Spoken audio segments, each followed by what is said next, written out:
देखो, मानव नेत्र क्या है? भगवान का बनाया गया बहुत अच्छा लेंस है ना। मानव नेत्र क्या है? लेंस। ये भी एक लेंस है। दुनिया में बहुत सारा लेंस है, लेकिन हमारा मानव का जो नेत्र है ये क्या है? उन सब में बहुत श्रेष्ठ है। क्या? अच्छा, कोई भी कैमरा सब खरीदते हैं, उसका गारंटी वारंटी देगा कितने साल का? कोई भी कैमरा खरीदेंगे उसका वारंटी 2 साल, 4 साल, 5 साल, इतना दिन का वारंटी देता है। लेकिन हमारा जो मानव नेत्र है ईश्वर द्वारा निर्मित, इसका वारंटी कितने साल का है ना? 50 साल या उससे भी ज़्यादा समय का वारंटी। इसका मतलब मानव नेत्र क्या है? दुनिया का सबसे अच्छा लेंस है। ठीक है ना? कितनी सारी चीज़ें इसमें क्या हो जाती है? रिकॉर्ड होती है ना? इतनी सुंदर दुनिया को हम लोग देख पाते हैं। कितना मेगापिक्सल होगा ये? हम लोग कैमरा बनाते हैं मेगापिक्सल, लेकिन उस सब कैमरा से अच्छा है। कितना बढ़िया भी रिजोल्यूशन वाला कैमरा हो, है ना? कितना 120 कौन सी होता है, 164 मेगापिक्सल, उससे भी अच्छा कैमरा हो तो 128 मेगापिक्सल। क्या समझे? उतना से भी तो 1000 मेगापिक्सल होगा। इतना सुंदर देख पाते हैं, हर चीज़ को नहीं देख पाते हैं। कोनो कैमरा बन जाएगा, लेकिन हमारे आँखों में जो ये दुनिया कैद हो रही है वो किसी भी कैमरे से कैद नहीं हो सकता है। क्या? एकदम ओरिजिनल, जो जैसा है वैसा इसमें कैद होता है। क्या समझे? जो ई वाला कैमरा आता है, मोबाइल वाला कैमरा, उसमें तो पता नहीं, अपने से भी लोग उसमें कुछ फीचर सब डाल देता है। चेहरा ऐसा है, उसमें कुछ लिपस्टिक लगा देता है अपने से, उसमें भी कुछ होता है फीचर। कोई लोग ऐसे सिंग लगा देता है, ऐसे ऐसे चेहरा को थोड़ा और गोर कर लेता है, चमका देता है। लेकिन ये जो है आँख, मानव नेत्र, ये क्या है? जो जैसा है ऐसे नहीं दिखेगा। क्या समझे? मोबाइल से तो इसके सर में बाल नहीं हो, बाल आ जाएगा। क्या समझे? लेकिन हमारे मानव नेत्र में ऐसा नहीं हो सकता है। जो जैसा है वैसा ही रहेगा, है कि नहीं? हाँ। मानव नेत्र अगर हम लोग बनाएंगे,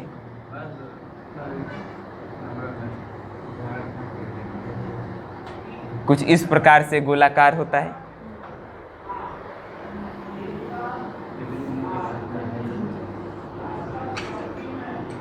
यहाँ पे खिड़की दरवाजा रहता है, ठीक है, और इसके पीछे लेंस रहता है। ये खिड़की दरवाजा है बाबू, ये खिड़की दरवाजा।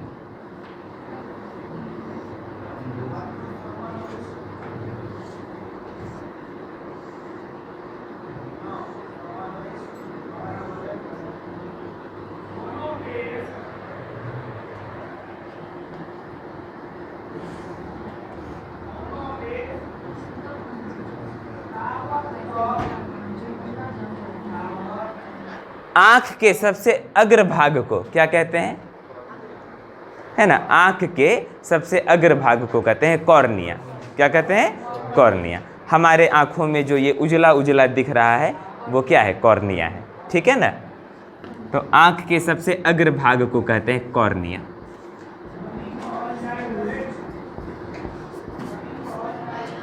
ठीक है? कॉर्निया के पीछे ये जो खिड़की दरवाजा है, इसको हम लोग बोलते हैं पुपिल। क्या बोलते हैं?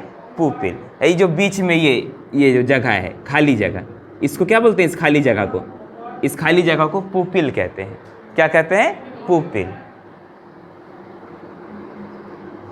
PUPIL, pupil.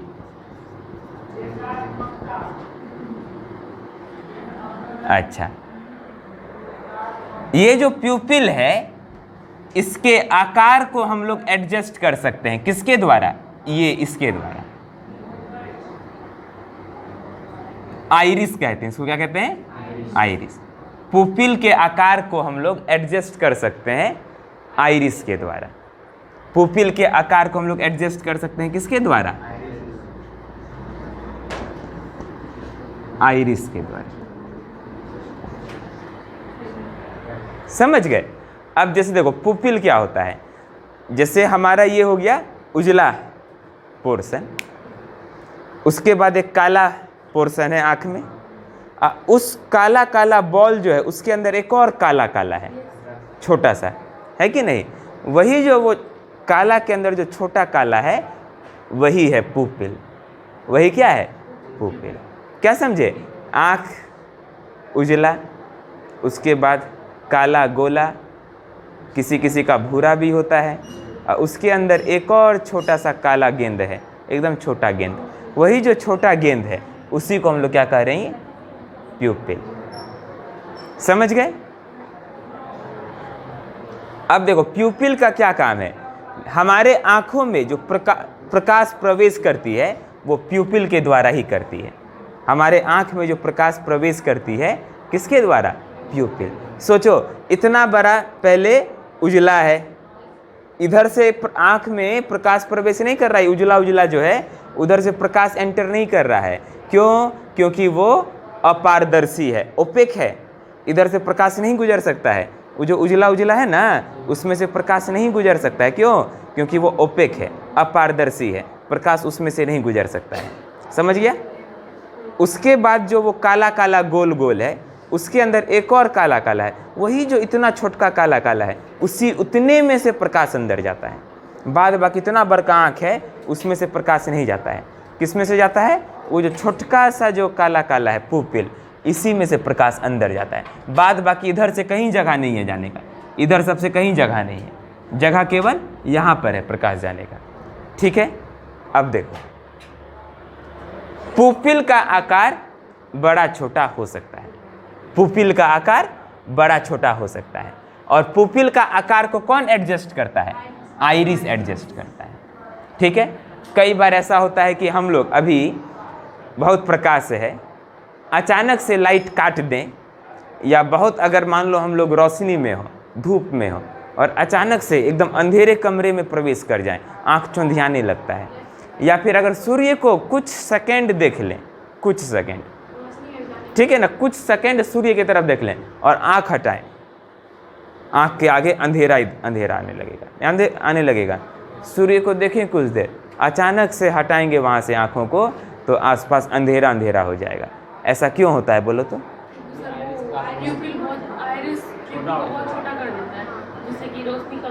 ना वो सब, हाँ ठीक बोल रही है। रोशनी कम रहता है तो उसके थ्रू बहुत कम रोशनी जाता है, इसलिए हम लोग को कुछ नहीं दिखता। फिर वो धीरे धीरे नॉर्मल हो जाता है तो फिर सब दिखने लगता है। ठीक है ना?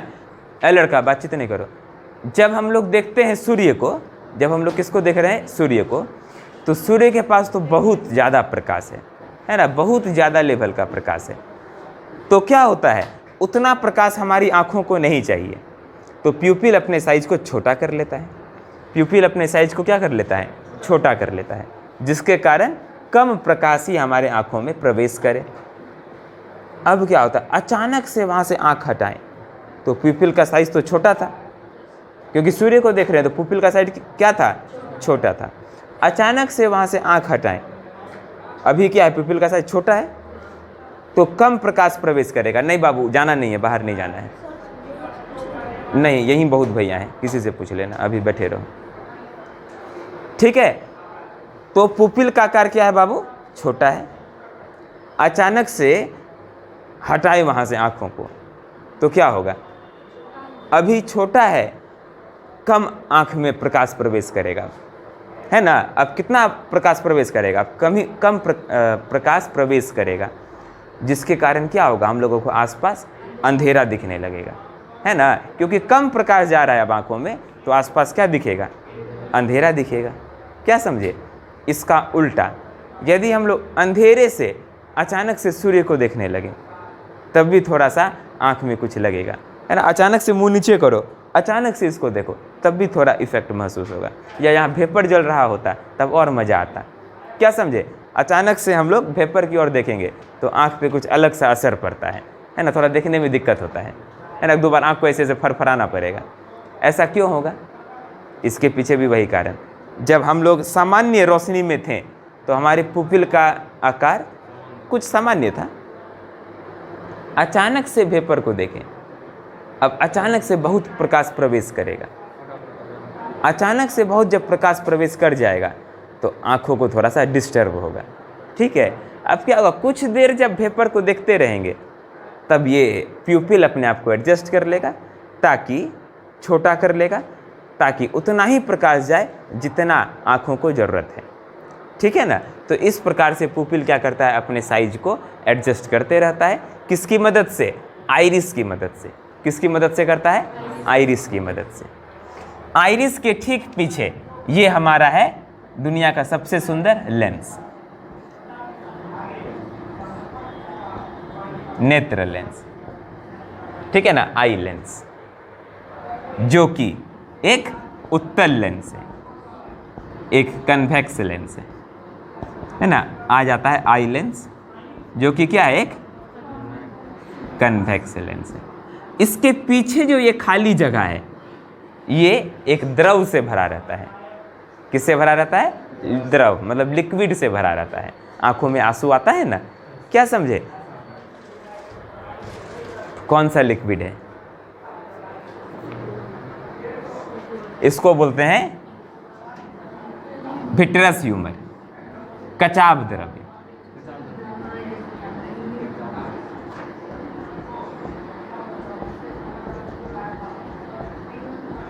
विट्रस ह्यूमर, ठीक है ना। यही आंखों से निकलता है आंसू, ठीक है ना। कई बार आंसू निकलता है, ठीक है ना। आंसू पर बहुत अच्छा गीत भी है। तुम लोग सुना है एक ठो गीत? बहुत अच्छा गीत है, बहुत अच्छा। क्या समझे? वो गीत है जब हम छोटे थे तो सुने थे। देखो, अगर आदमी खुश हो तभी आंखों से आंसू निकलती है ना। या यदि दुख में हो तभी आंखों से आंसू निकलता है। लेकिन खुशी का आंसू और दुख वाले आंसू में क्या कोई अंतर होता है? कोई अंतर नहीं। आंसू तो आंसू है ना। खुशी के आंसू हो या गम के आंसू हो, आंसू तो आंसू है। क्या समझे? वही आंसू खुशी के गम के, आंसू खुशी के गम के होते हैं एक जैसे, है ना। आंसू खुशी के गम के होते हैं एक जैसे, इन आंसुओं की कोई पहचान नहीं होती, है ना। आंसुओं का कोई पहचान नहीं है। क्या समझे? खुशी का आंसू हो चाहे गम का आंसू हो, आंसू तो आंसू है। क्या समझे? उसका कोई पहचान नहीं है। वही बात है। वो आंसू कहाँ से निकलता है? यही जो पीछे द्रव है उसी से निकलता है। अच्छा, द्रव के पीछे जो है ये पर्दा है। ये क्या है? आँख का पर्दा, जहाँ पर तस्वीर बनता है। आँखों में तस्वीर यहीं पर बनता है, पर्दे पर, जिसको हम लोग क्या कहते हैं? रेटिना या दृष्टि पटल कहते हैं हिंदी में। रेटिना या दृष्टि पटल।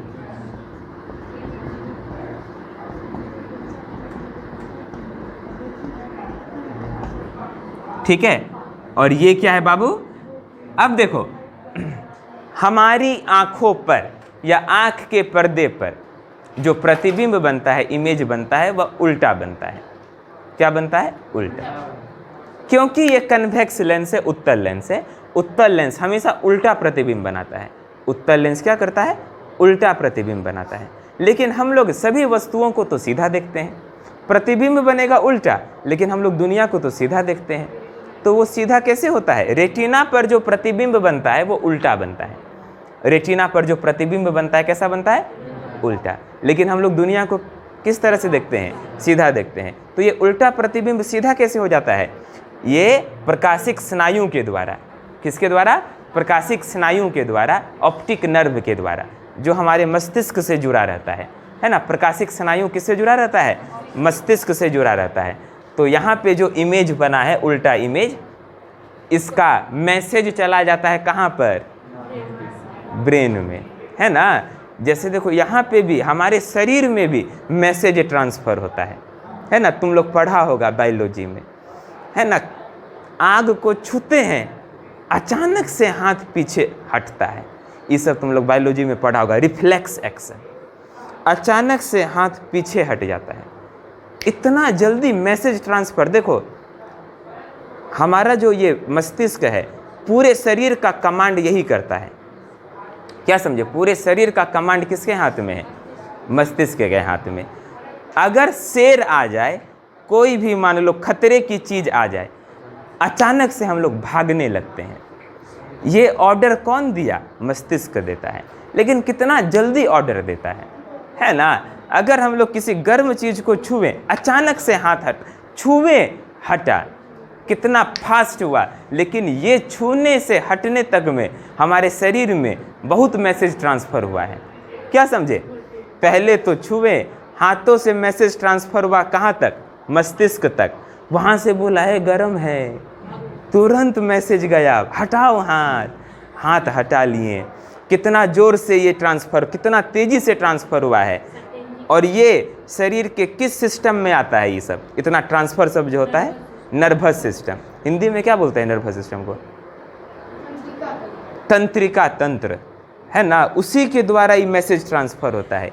मैसेज ट्रांसफ़र किसके द्वारा होता है? नर्वस सिस्टम के द्वारा। टच किए, हटाएं, मैसेज ट्रांसफ़र हुआ, रिप्लाई भी आ गया तुरंत। क्या समझे? एकदम ऑनलाइन बैठल था, ऑनलाइन बैठल रहता है दिमाग, तुरंत मैसेज गया, तुरंत रिप्लाई, है ना। Always online. क्या समझे? हमेशा ऑनलाइन रहता है 24 घंटा। तो वही हुआ बाबू, यहाँ पे बना उल्टा प्रतिबिंब। कैसा प्रतिबिंब बना? रेटिना पर उल्टा प्रतिबिंब बना। ब्रेन तो ऑनलाइन था, चल गया मैसेज, रे उल्टा प्रतिबिंब बना है, ब्रेन कर दिया उसको सीधा। क्या समझे? हाँ। इतना फास्ट व्हाट्सअप कोई बना सकता है? कोई नहीं बना सकता इतना फास्ट व्हाट्सअप।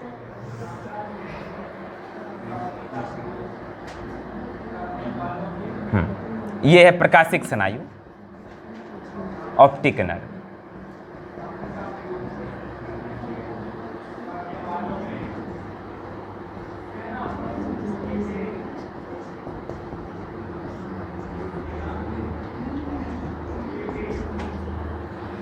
रेटिना पर दो प्रकार के सेल होते हैं। रेटिना पर दो प्रकार का सेल होता है, रड और कोन, है ना।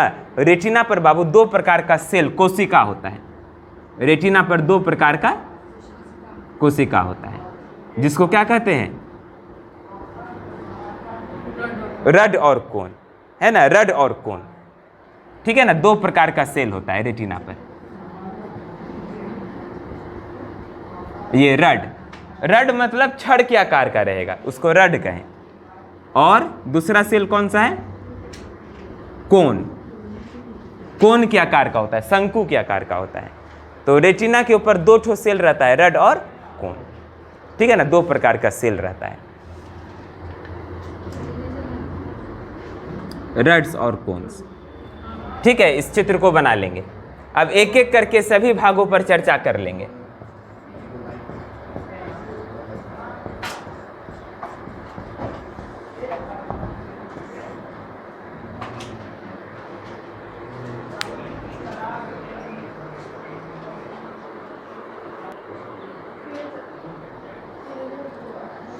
ये मांसपेशी जो है, इसको हम लोग सिलियरी मांसपेशी कहते हैं।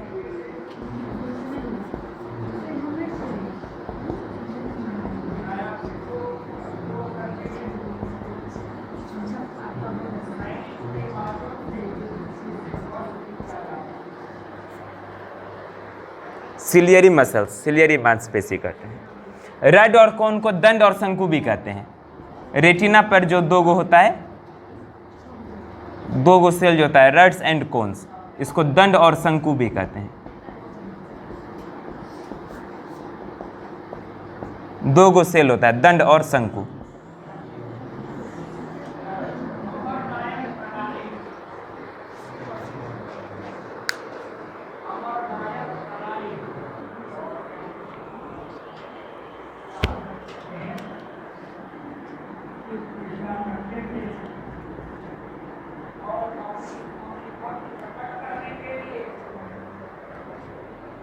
कॉर्निया की परिभाषा क्या है? नेत्र के अग्रभाग को।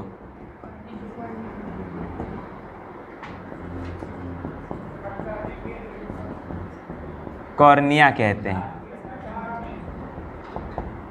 यह अपारदर्शी होता है, इससे होकर के प्रकाश प्रवेश नहीं कर सकता, अपारदर्शी होता है। यह अपारदर्शी होता है, ठीक है ना। यह अपारदर्शी होता है। The front part of the eye is known as cornea. Front part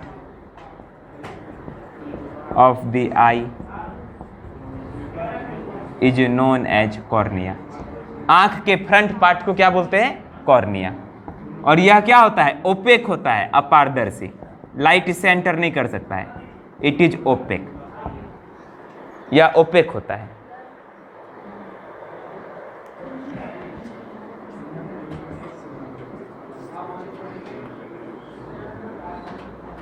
अगला लिखेंगे पुपिल, पुतली।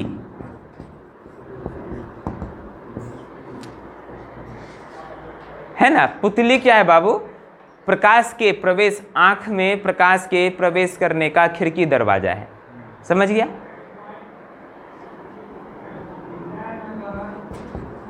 प्रकाश मानव नेत्र में प्रवेश पुतली के द्वारा करती है।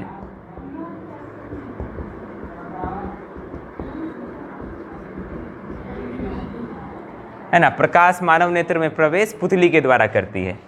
लाइट एंटर्स ह्यूमन आई थ्रू प्यूपिल। लाइट एंटर्स ह्यूमन आई थ्रू प्यूपिल। है ना, प्रकाश मानव नेत्र में प्रवेश प्यूपिल के द्वारा करती है। तीसरा लिखेंगे आइरिस।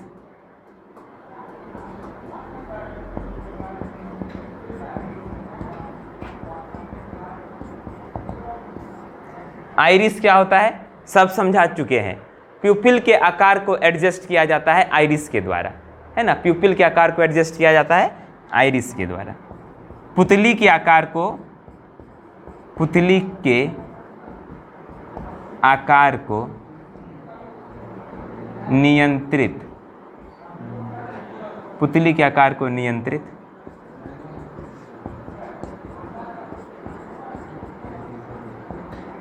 आइरिस के द्वारा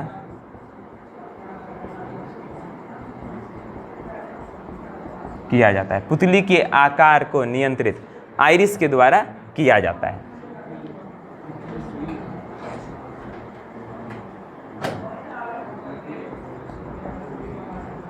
साइज ऑफ पुपिल इज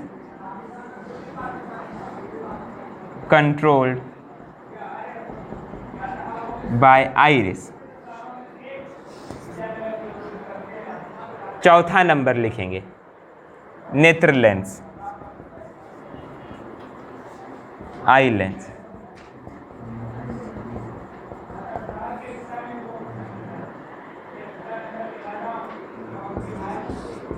यह एक उत्तल लेंस है।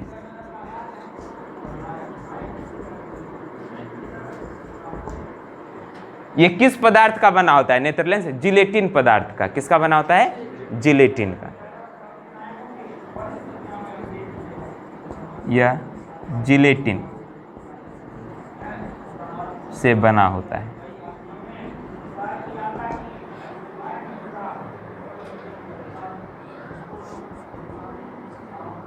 It is a convex lens made up of gelatin.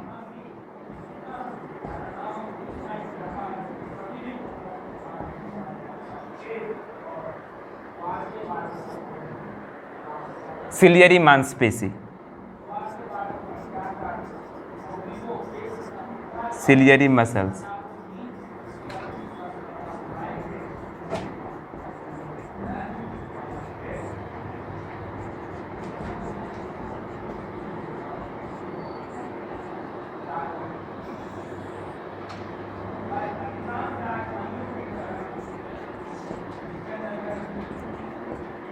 अब आई लेंस हवा में तो नहीं लटकल रहेगा, तो आई लेंस जो नेत्र गोलक है, आई बॉल है, इससे कनेक्टेड रहता है सिलियरी मांसपेशी के द्वारा। ये जो आई लेंस है, ये जो आंख का गोला है, ये जो बाहरी गोला है आंख का गोला, इससे जुड़ा रहता है किसके द्वारा? सिलियरी मांसपेशी के द्वारा। समझ गया ना? तो नेत्र लेंस नेत्र गोलक से, नेत्र गोलक मतलब आई बॉल से सिलियरी मांसपेशी के द्वारा जुड़ा होता है। सिलियरी मांसपेशी के द्वारा, है ना। नेत्र लेंस नेत्र गोलक से सिलियरी मांसपेशी के द्वारा जुड़ा होता है।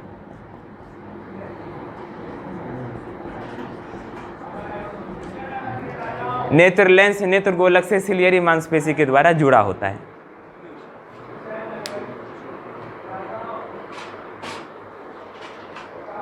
ठीक है ना। Eye lens is connected to eye ball by ciliary muscles. Eye lens is connected to eye ball by ciliary muscles.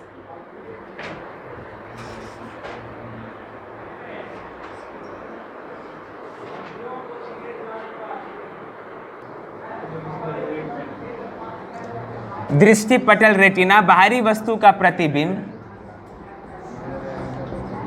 सदैव दृष्टिपटल पर बनता है।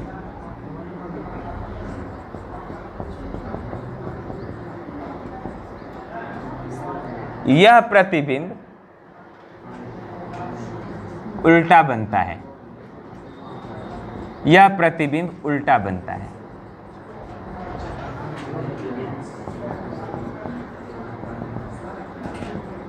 Inverted image of an object is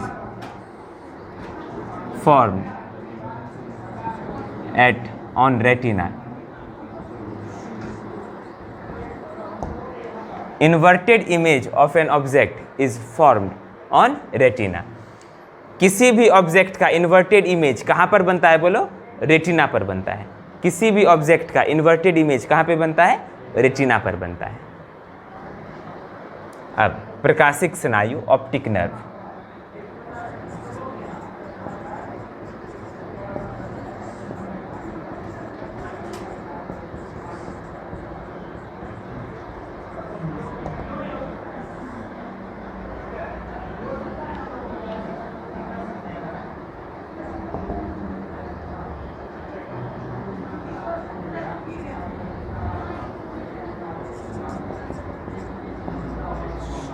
दृष्टिपटल मस्तिष्क से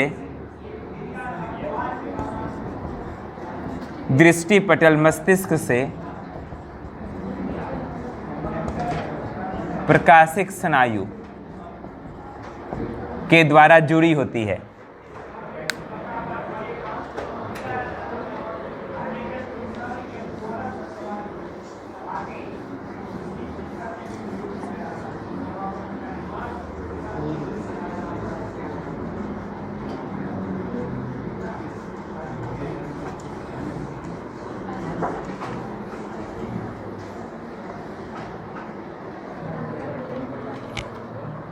दृष्टिपटल मस्तिष्क से प्रकाशिक स्नायु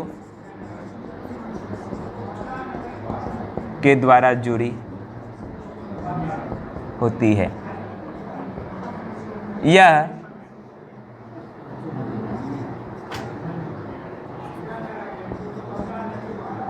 उल्टे प्रतिबिंब रेटिना पर बने उल्टे प्रतिबिंब रेटिना पर बने उल्टे प्रतिबिंब को सीधा करने का कार्य करता है। यह रेटिना पर बने उल्टे प्रतिबिंब को सीधा करने का कार्य करता है।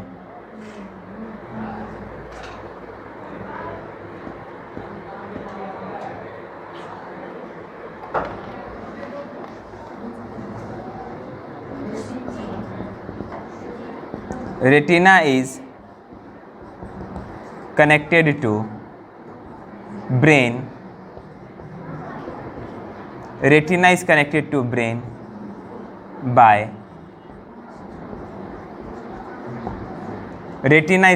to brain by optic nerve. It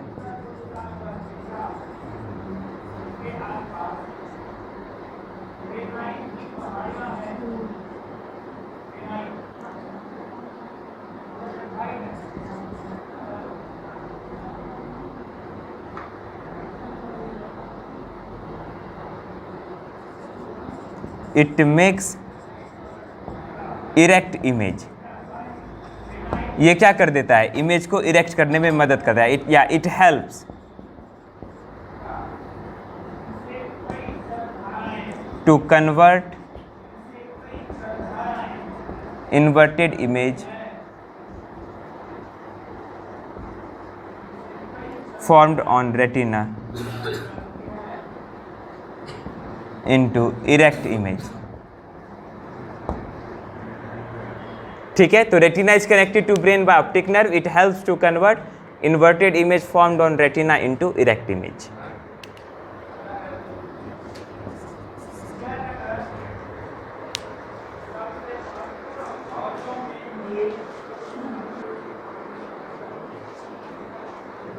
देखो, दंड और शंकु, रड्स एंड कोन्स क्या होता है? हमारी आंखें विभिन्न रंगों को देख पाती है।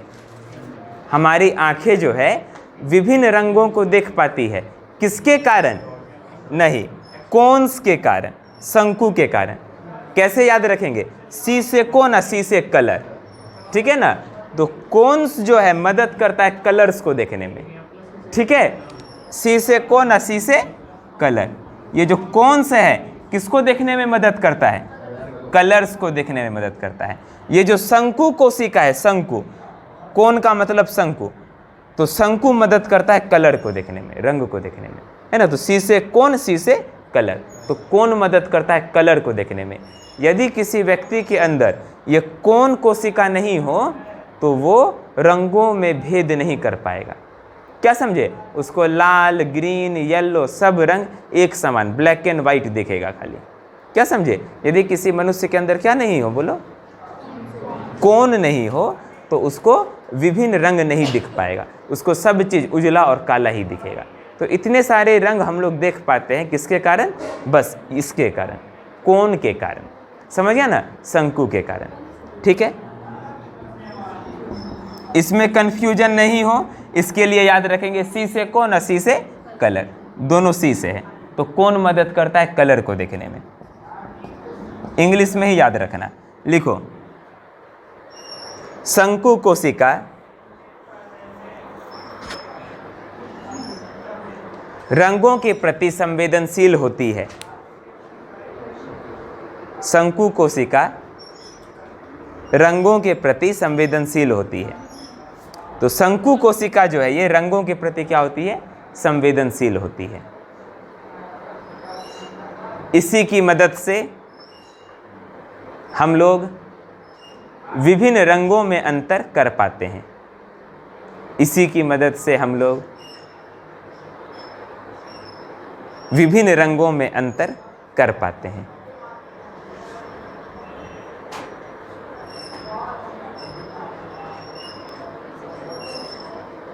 ठीक है, और नीचे ये भी लिख लेना है, सी से कोन, सी से कलर। याद रहेगा, कोन कलर के प्रति संवेदनशील रहता है। अंग्रेजी में लिखेंगे, cone cells are sensitive, cone cells are sensitive towards colour.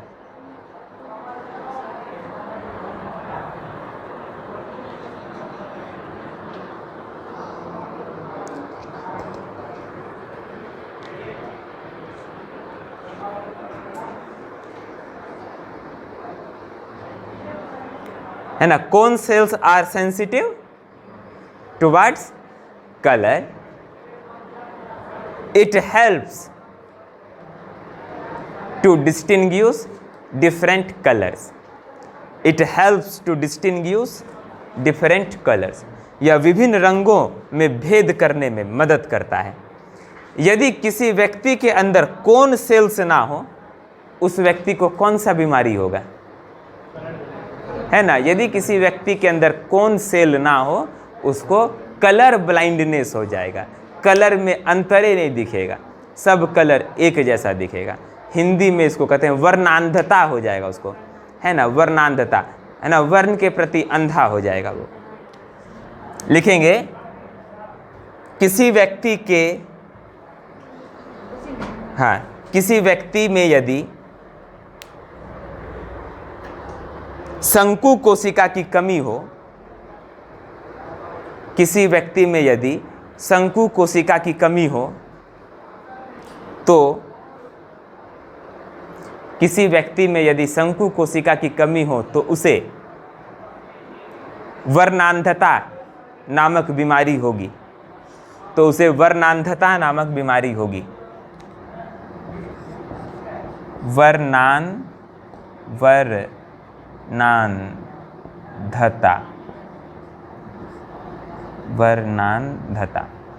Colour blindness.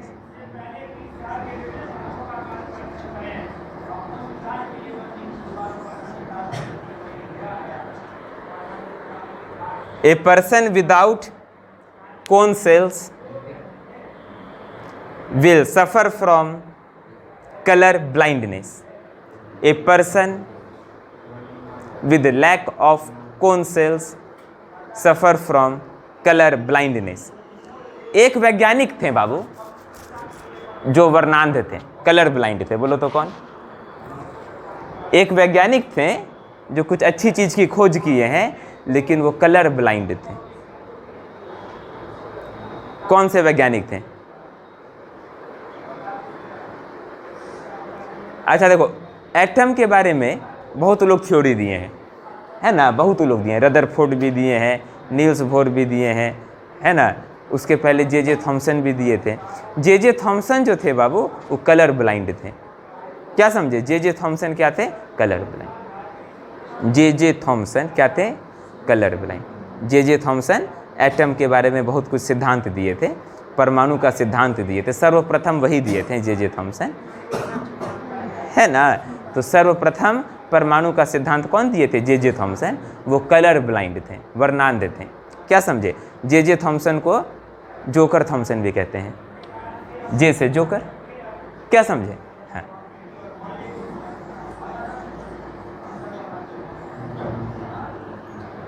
अच्छा, ये दंड कोशिका किसकी ओर सक्रिय होती है, संवेदनशील होती है? ये प्रकाश की तीव्रता की ओर संवेदनशील होती है। मतलब कि रात और दिन, मतलब रात में भी कुछ लोग देख पाते हैं, कुछ जीव जंतु रात में भी देख पाते हैं। उल्लू रात में भी देख पाता है। इसका मतलब उनके अंदर ये जो दंड कोशिका है वो ज़्यादा सक्रिय होता है। क्या समझे? तो दंड कोशिका किस में मदद करता है? रात और दिन को देखने में, है ना। कुछ लोग दिन को देख पाते हैं कुछ प्राणी, और कुछ प्राणी रात को देख पाते हैं। इसके पीछे का कारण क्या है? दंड कोशिका है। ठीक है ना। तो लिख लो दंड कोशिका। दंड कोशिका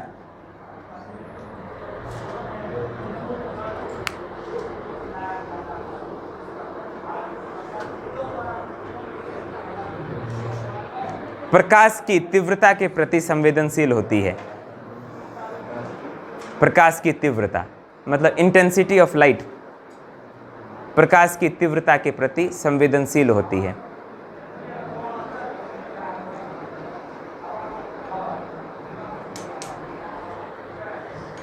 दंड कोशिका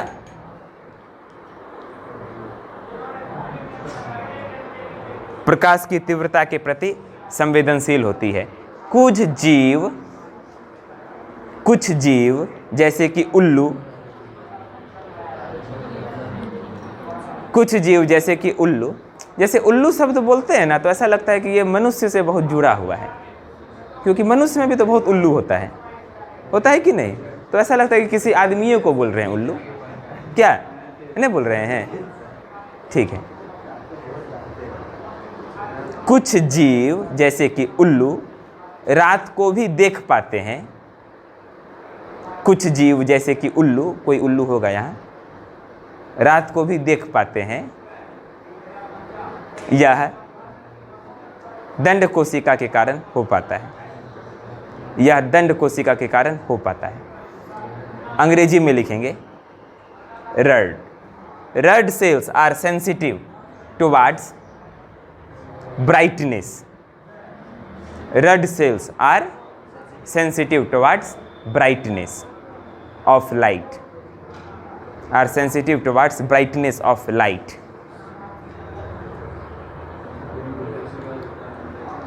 Are sensitive towards brightness of light. Some animals like उल्लू को अंग्रेजी में क्या बोलते हैं?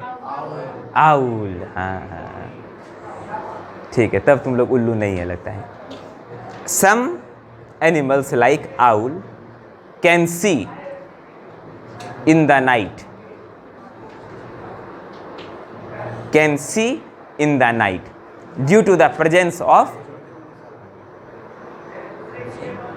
Can see in the night due to the presence of rod cells. ठीक है, तो मानव नेत्र के बारे में जाने।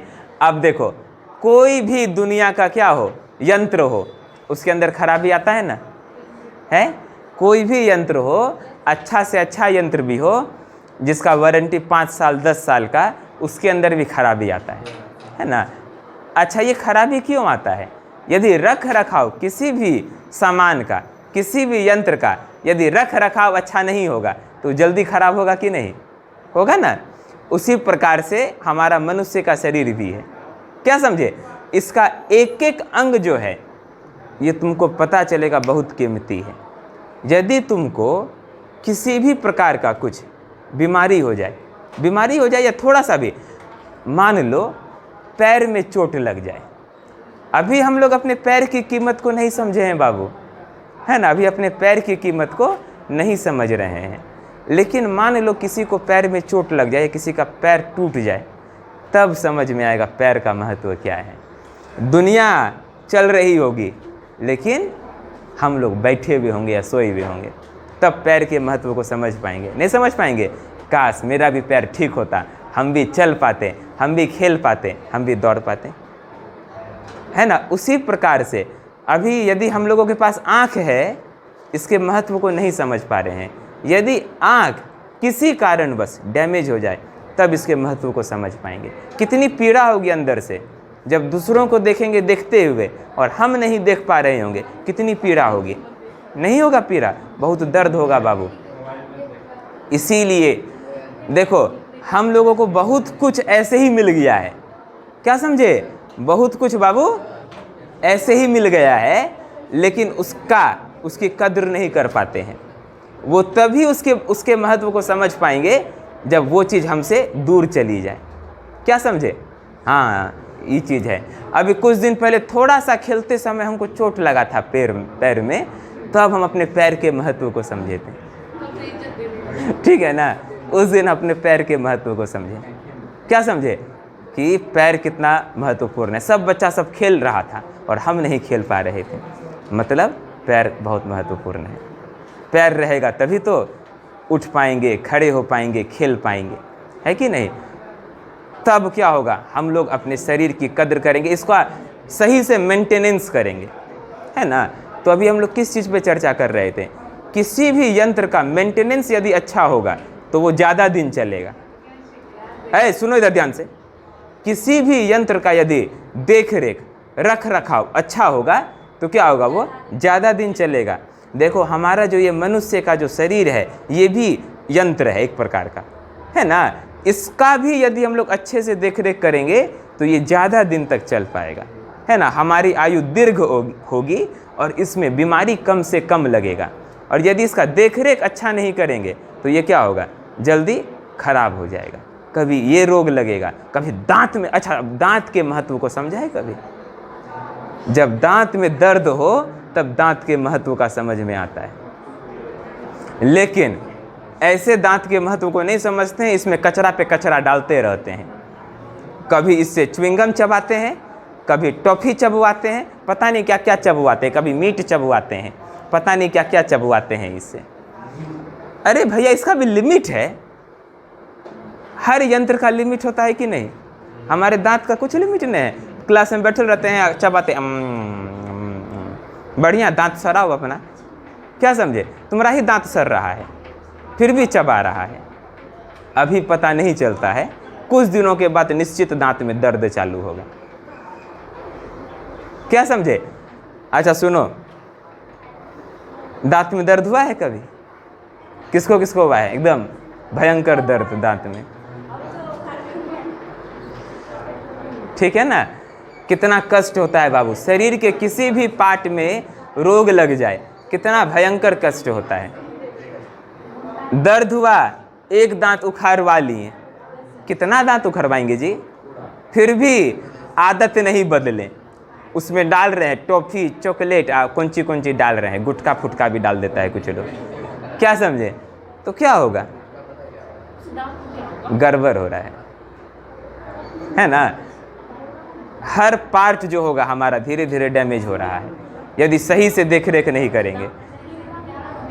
एक बात और, सुनो इधर, ये तो बाहरी पार्ट हो गया बाबू, अब अंदर में भी है, किडनी लीवर सब है, हार्ट है, लीवर है, किडनी है, ये सब सुनो, वो सब लीवर किडनी सब में खराबी के कारण। अब इसमें भी पता नहीं, अंदर भी डालते हैं ना, ये दांत को तो डैमेज कर रहे हैं, अब अंदर भी तो डैमेज हो रहा है, इतना इसमें भूजा डालते हैं और क्या सब डालता है, बहुत कुछ सब डालता है, कभी लिट्टी डालता है, कभी समोसा डाल देता है, पता नहीं क्या सब डाल रहा है। अरे सीमा है कि नहीं, इसका सीमा है ना इसका भी, लेकिन सीमा तोड़ के डाल रहा है। अंत में क्या होने लगता है, किडनी में पत्थर होता है कि नहीं, आजकल बच्चे छोटी उम्र में भी पत्थर हो जाता है। क्यों हो रहा है भैया? पत्थर खाया था, पत्थर ने ना खाया, समोसा खाया ना, लिट्टी खाया ना, कुरकुरे, लेज, चिप्स, भुजिया खाया ना, वही पेट में पत्थरी किया। क्या समझे? एक बार में आदत नहीं सुधरता है, ऑपरेशन करा के आएगा पथरी का, फिर डालने लगेगा, फिर डालना चालू। इससे भी ज़्यादा मूर्ख कौन हो सकता है ना? इससे मनुष्य से भी ज़्यादा मूर्ख कौन होगा? आदत नहीं सुधरता है, क्या समझे? इसीलिए हर चीज़ का मेंटेनेंस बहुत ज़रूरी है। हमारा ये जो मानव तन है, इसका भी मेंटेनेंस बहुत ज़रूरी है। मेंटेनेंस नहीं करेंगे धुआं निकलने लगेगा, क्या समझे? धीरे धीरे धुआं निकलेगा, अलग अलग प्रकार का बीमारी होगा। किस प्रकार से मेंटेनेंस करना बाबू? अच्छा खाओ, हेल्दी खाओ, क्या रखल है इतना समोसा, लिट्टी या कुरकुरे, बर्गर, पिज्ज़ा, पिज्ज़ा खाओ, कभी कभार खा लिए, लेकिन सबसे अच्छा क्या है? घर का खाना खाओ, ठीक है ना। अब तुम सोचेगा है ये सब बेकार की बातें हैं, अरे भैया नहीं, बात मानेगा तो भुगतना भी पड़ता है, नहीं बात मानता तो भुगतना भी पड़ता है ना। कौन भुगतेगा? खुद ही ना भुगतना पड़ता है। किसको कष्ट होगा? तुम्ही को कष्ट होगा। बेमतलब का चीज़ इसमें अत्यधिक डालेगा, कष्ट तुम्ही को होगा, और किसी को कष्ट होगा?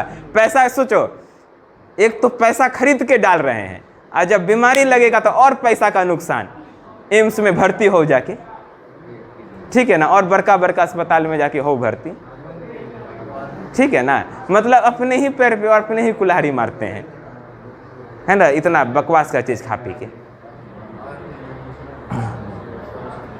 हाँ, तो उसी प्रकार से बाबू ये मानव नेत्र है, ये भी क्या होगा, कभी ना कभी तो डैमेज होगा ही, ठीक है ना। थोड़ा बहुत डैमेज हम लोग का भी हुआ, उसी का नतीजा ये चश्मा है कि नहीं। अब इसका देखरेख यदि सही से नहीं करेंगे तो डैमेज होगा ही, है ना। सही से बाबू देखरेख नहीं करेंगे, हर चीज़ का, हम लोग कोई भी इंस्ट्रूमेंट खरीदते हैं उसके साथ उसका कागज़ देता है कि नहीं। मोबाइलवा खरीदते हैं, डब्बा में कागज़ बंद रहता है, इसका ऐसे उपयोग करें। क्या घड़ी खरीदेंगे, टीवी खरीदेंगे, सबके साथ एक कागज़ नहीं देता है, उसको पढ़ करके लोग समझ जाता है अच्छा इसका ऐसे देख रेख करना है। यहाँ तक कि कई बार कपड़ा भी खरीदते हैं, उस पर भी स्टिकर चिपकल रहता है, गर्म पानी से ना धोएं, है ना। अच्छे कपड़ों सब में लिखा रहता है, ज़्यादा धूप में ना सुखाएं, ये सब लिखल रहता है, सब पे सुझाव लिखल रहता है। उसी प्रकार से हमारे इस जो मनुष्य का तन है, इसका भी सुझाव सब है ना, इसका भी किताब है।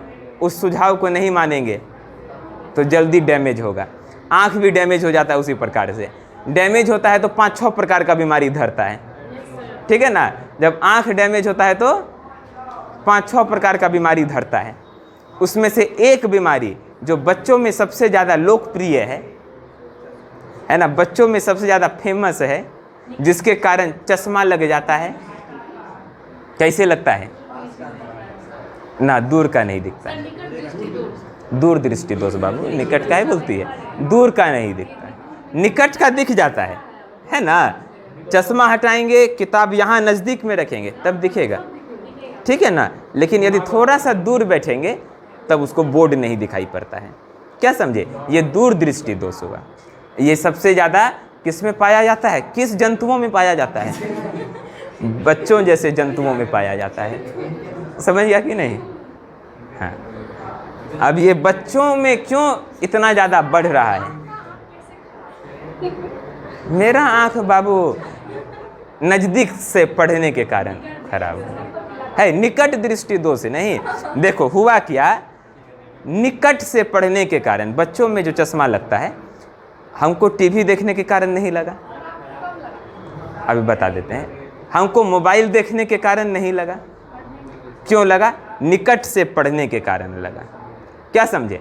अब देखो, जब बहुत साल तक निकट से पढ़ते रहें ऐसे, हम लोग के टाइम में लाइट जाता था, ट्रांसफार्मर जलता था, 1 साल नहीं आता था। 1 साल बिना, हमको याद है जब हम 7वीं 8वीं क्लास में पढ़ते थे तो 1 साल ट्रांसफार्मर जल रहा था। क्या 1 साल? हाँ, पूरा 365 दिन बिना लाइट के गुजारे थे, गर्मी हो चाहे ठंडा हो, है ना। किस में पढ़ते थे? तब वो पढ़ते थे लालटेन में पढ़ते थे। टेबल कुर्सी, टेबल के ऊपर किताब, पास में लालटेन, लालटेन में पढ़ते थे। क्या समझे? क्लास 10वीं में जो था राम परशुराम लक्ष्मण संवाद, वो हमको याद है लालटेन के रोशनी में ही याद किए थे। क्लास 10वीं में नहीं, CBSE में राम लक्ष्मण परशुराम संवाद वो याद किए थे। वो जो तब लालटेन की रोशनी में याद किए थे, अभी भी याद है।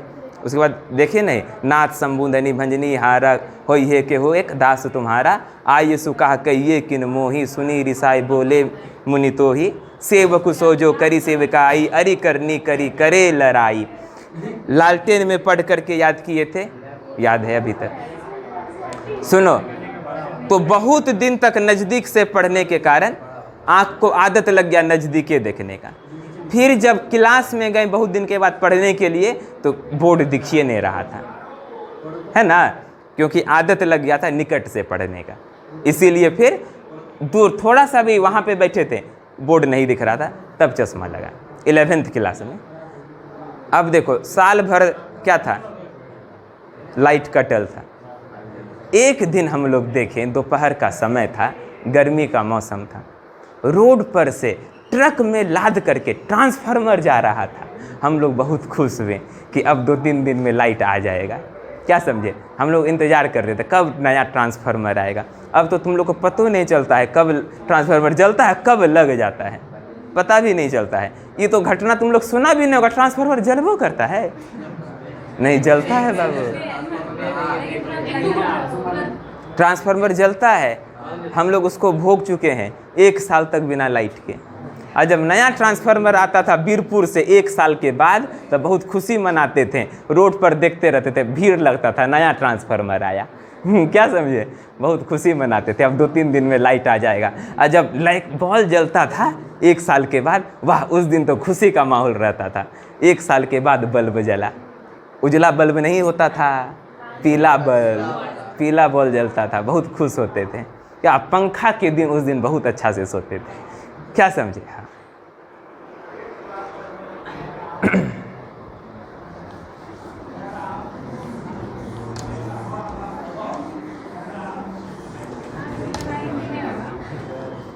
कौन सी? अच्छा पढ़ो ना, मानव दृष्टि दोष।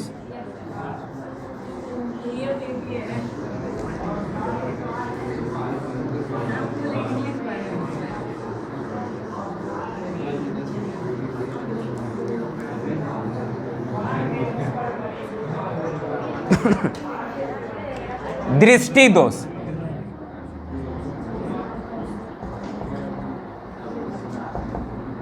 दृष्टि में दोष हो गया है बाबू, है ना, डिफेक्ट्स ऑफ विजन।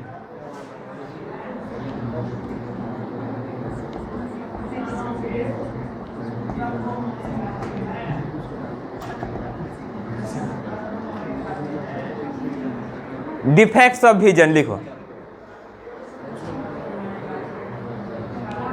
क्या सब होता है? पहला, निकट दृष्टि दोष,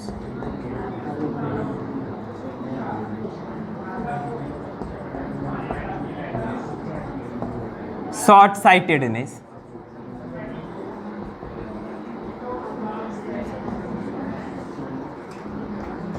या फिर मायोपिया, शॉर्ट साइटेडनेस या फिर मायोपिया। दूसरा दृष्टि दोष क्या है? दूर दृष्टि दोष, फार साइटेडनेस।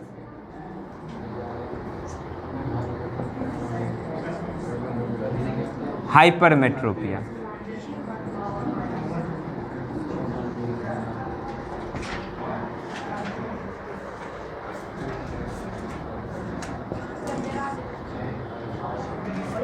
फिर जरा दृष्टि दोष,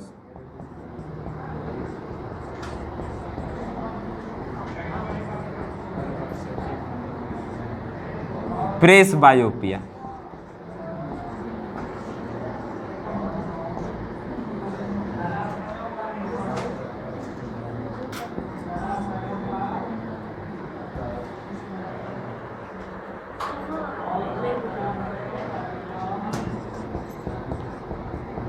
अबिंदुकता,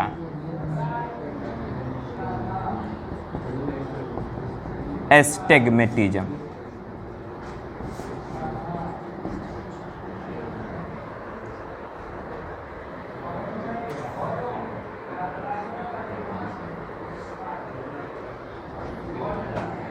अच्छा, मोतियाबिंद भी होता है आंख में।